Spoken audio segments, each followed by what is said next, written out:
I wrote something this weekend following up on this concept that Rich Eisen raised with me last week. And thank you, Rich, for giving me, something that can generate some written content and some video content. I talked about it last week, but I've had a chance to really think it through. Who's going to get to 60 million first? And I sat down and looked at all 32 teams and came up with a list of all the possibilities. And the item is posted at PFT. You can find it there.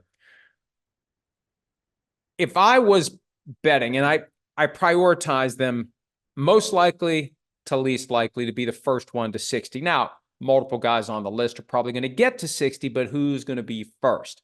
I still think it's Dak Prescott as the most likely to get there first.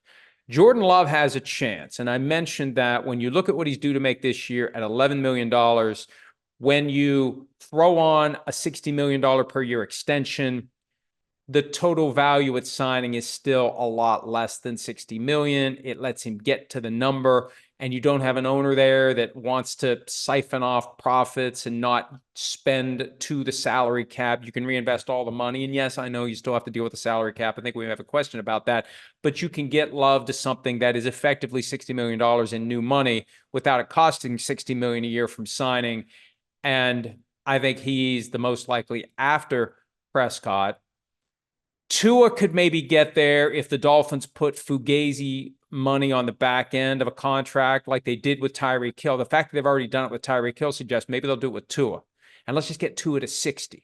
And we just want to get him to 60, even if we have to put phony money in the final year or two of the contract that he'll never get to. And if you can protect the Dolphins so that they can get out of this after a couple of years. There have been contracts in the past where they look great at first, and then a year or two in, the team has an escape hatch, like Russell Wilson recently. I know they're taking a big cap charge for moving on from Russell Wilson, but still they're avoiding the cash that would have come with keeping Russell Wilson. So you can get Tua to 60 with some Fugazi money, and you can protect yourself and move on in a year or two if you want to. Matthew Stafford is the dark horse in all this, because I looked at his contract with the money that's remaining. You could do a 3-year extension at $60 million a year, and you attach it to his current deal, and it's about $44 million a year from signing, and it would probably have full guarantees for 2.5 years, and that may give him what he's looking for at a time when. And why would Stafford not want to get to 60? Look at the guys at 55. Stafford beat one of them in the Super Bowl. Stafford's far more accomplished than the other one that got to 55. And then you got Jared Goff at 53, the guy that the Rams couldn't wait to get rid of, the guy the Rams gave up an extra first-round pick to unload onto the Lions to get rid of that bad contract that looked a lot better once the Lions got it. Stafford's the guy the Rams had to have. If Goff is worth 53, you could make the argument Stafford is worth 60. And lurking out there, the possibility of a Josh Allen or a Mahomes extension.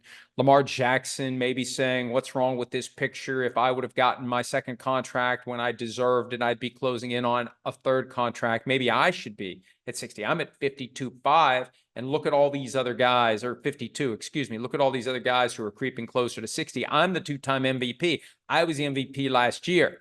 Maybe I should be at 60. So I put him at the bottom. He was the last one in. I almost didn't include him. And somebody emailed me, because I thought about Tom Brady.